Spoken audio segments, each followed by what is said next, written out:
Politika sy tontolo ny fampitsoran-keloka ny farany volana febroary lasa teo no nivoaka moa ny lisitra ireo mahazo ny fampitsoran-keloka eo ampiandrasana ny fivoahan'ny lisitra faharoa kosa ny maro amin'izao fotoana izao. Manana ny ambanany moa anatin'izay Andriamatoa Voninahitsy Jean Eugène.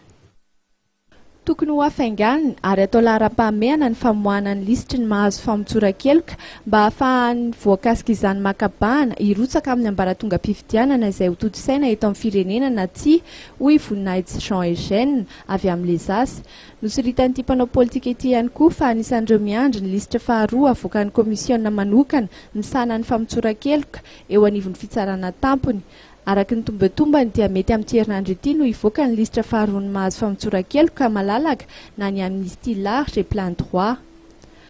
Manantenan'izany zay satria izahay zany dia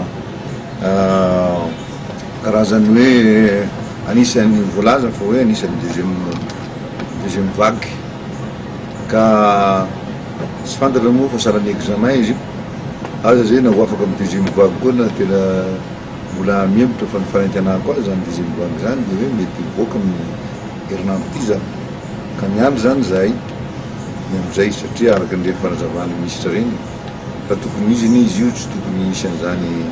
demande na saisine zany fa azy olona dino zany tsy tafiditra anatin'le izy no tokony ho manao an'le saisine kanefa ny zanaty zany moa fifanany zareo tokony andraikitra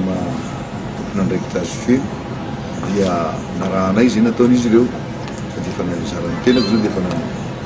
nametraka dossier any dia miandry.